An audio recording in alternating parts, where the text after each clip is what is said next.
the Chase Thomas Podcast, for people who have nothing but time to kill. All right, we're back here on the Chase Thomas Podcast, where I'm now joined by ESPN SEC Network, Peter Burns. Peter, good afternoon, sir. How are you?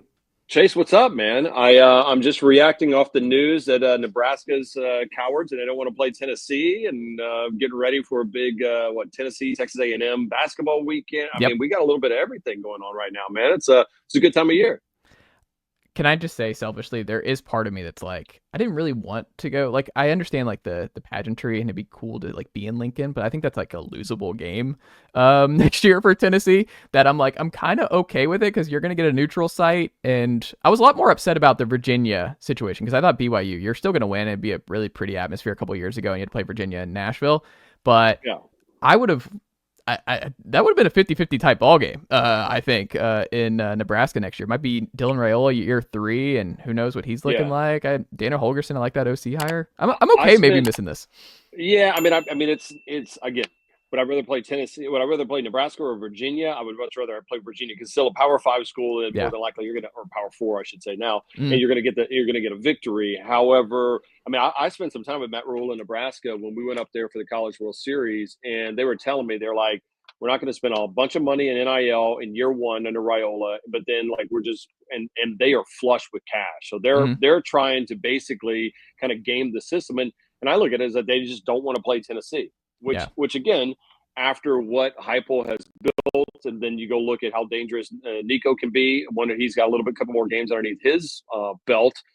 I mean, I think both sides are just like, all right, it sucks, but I mean, because those are two blue bloods as far as programs you want to see going forward. And anytime I can get SEC versus the Big Ten, I'm all in for it.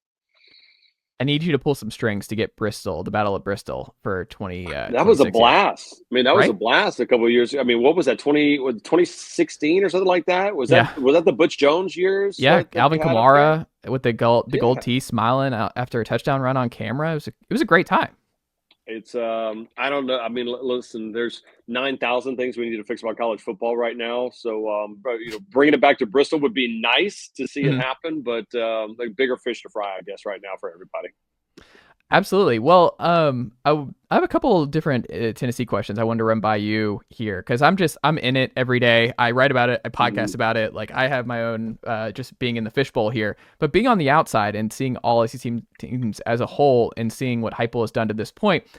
Can you think back to when he was first hired to now? Has he been has he met your expectations you had for him when he was hired? Has he exceeded them? Has he fallen short a little bit? Where are you at with Heupel? No, I mean, if you're going to tell me that they were a college football playoff team, that's where I would think that he was, especially given, some of the scholarship issues that they were building off after the end of the Butch Jones run, and, even after that for Jeremy Pruitt. And so now that he finally doesn't have any kind of, scholarship issues going forward, and this should be another year in which, depending on how the schedule falls, and it should still fall the same way, you're just playing the same schedule but flipped this year, why not be a college football playoff team? I mean, I think in the world of NIL, Chase, now Tennessee, the par should be a college football playoff team just about every single year. Unless you're breaking in a brand new quarterback, you should be that team because you're going to have the funds to deal with anybody, the Ohio States, the Georgias, the Alabamas of the world, because of how good that fan base is. So, yeah, I mean, I think this was a tough year for Heupel because, you had so much success under Hendon Hooker. You're trying to get that going. So he was almost kind of a victim of his own success early. But, I mean, the offense was there. I love the fact that they were able to run the ball. They played great defense. And I think that's the one thing I learned from old Lane Kiffin over at Ole Miss is that I don't ever really worry about the offense for Lane Kiffin or Josh Heupel. It's how good is their defense going to be, which is more of a barometer of how far they can go in the season. And when you had guys like James Pierce and the rest of this, great defense that was so good up front, you expect to be a 12 team and now probably a 14 or 16 team playoff coming up in the future. Yeah, I mean, it's been weird to see the difference. Like the first 2 years, it's offense. You're number 1 in scoring in 22. Yeah. Tempo, craziness, Jalen Hyatt, no one can cover him. And then last year, you're borderline top 10 in scoring defense, and Tim Banks is a Broyles guy. Like Yeah. it was a big deal to keep him, and I'm really excited that he's back for a couple more years, and I think he's really grown. The scoring defense has gotten better every single year under him. You mentioned James Pierce. I think people are going to be like, oh, what do they do after Pierce? I'm like, they're going to reload Joshua Joseph's 4-year guy. You have Caleb Herring, you have 5-star Jordan Ross, you have dudes all across. Like Rodney Gardner and the Tennessee defensive line is going to reload. I'm not really worried about that. And I think there's a path to this defense being better as a whole, especially at linebacker. They're only going to have blue chippers in their rotation this year for the first time in the Heupel era.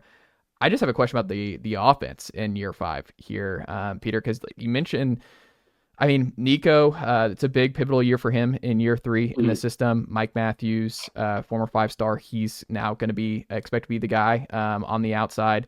You're going to have to replace Dylan Sampson. It's staying healthy, though, too, isn't it, Chase? Yeah. I mean, I think that was the big deal, is that even if they had the playmakers, they just never really got quite right. And so I think that probably frustrated Heupel, is that you never really had your full collection. You know, it's like a chef not having all the ingredients in the kitchen right now. And I want to see the game slow down a little bit for Nico.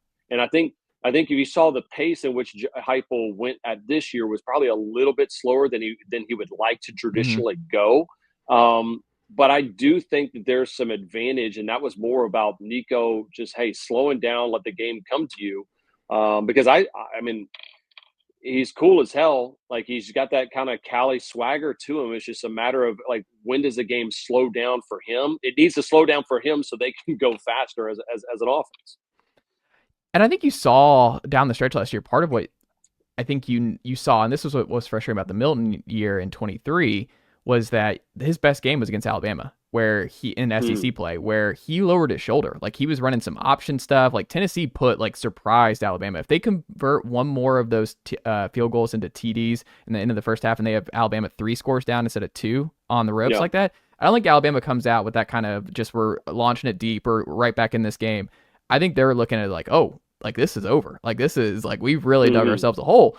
But Milton was a little bit different there. And I think this offense just requires a quarterback who is willing to put his body on the line a lot in these big games. And Nico really became a lot more comfortable down the stretch, because the first instance of Nico was against Iowa. And he was running all over the place. That's all he did. And it almost felt like there was a concerted effort of Heupel going, listen, we're kind of not playing with house money to a certain extent, Chase, but it's like, if you want to take that next step, go look at Jalen Hurts. Go look at even, some of these other quarterbacks in the league right now. Even Lamar Jackson is a fact of, like, the passing attack. They were known as a quarterback who also could run a little bit, as opposed to a running quarterback. So I think Nico would always, and that's natural, like, to not make your to make your progressions very quickly and get on the road and start a run. I think they try to do that because they're also trying to get him probably in the weight room a little bit more too.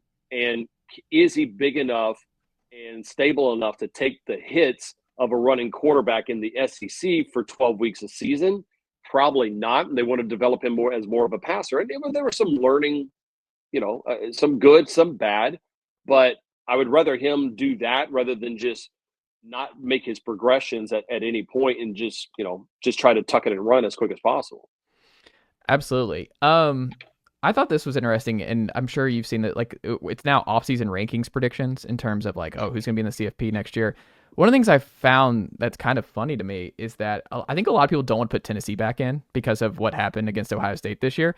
And I just think the schedule and the defense and the upside, like, I think Heupel has raised the floor so high that when I'm seeing, like, South Carolina and Florida and Auburn and other schools, like, picked ahead of Tennessee already, I'm like, y'all, I don't see it. Like, am I crazy? Is there some orange glasses here that I'm just like, I think Tennessee's just such a high floor team that they just have to steal one toss-up game and they're right back in the CFP next year. Well, I mean, those toss-up games obviously is Georgia in week 3, I think, it's over there in Knoxville, and then the game in Tuscaloosa.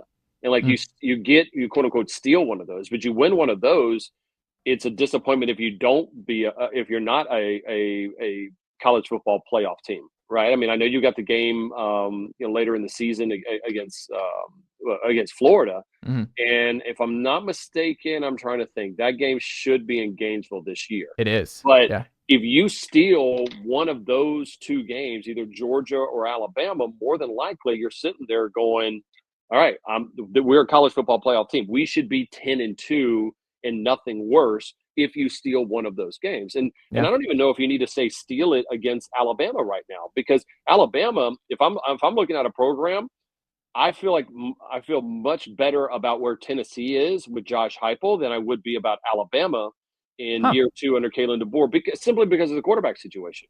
I mean, whenever we don't know a lot about the teams, you have to look at what is the foundation of it. What's the coaching? What's the coaching staff? And the fact that you have Kalen DeBoer trying to break in one of their new 3 quarterbacks, and they don't even know who that's going to be quite yet, versus I get Heupel with Nico in year 3, and I got Tim Banks coming back, and now how are you not favoring Tennessee over Alabama collectively as a whole? Now, the fact that that's in Bryant-Denny Stadium is a different story, but again, I still like Tennessee over Alabama coming up next year. I mean, Tennessee's played Bama really well. Like I talked about with Milton, like they should have won the game 2 years ago, and that was. I mean, they should have won that football game, and they played them really well in 21. Like they were in that game up until the fourth quarter, where they ran out of juice. I mean, they were low on scholarships and everything else, but I think they just have to win one. Like I think Georgia's the most unlikely, just because you've been shut out in the second half of back-to-back years. I think Georgia just bad matchup. It's a bad matchup for Tennessee, Chase, because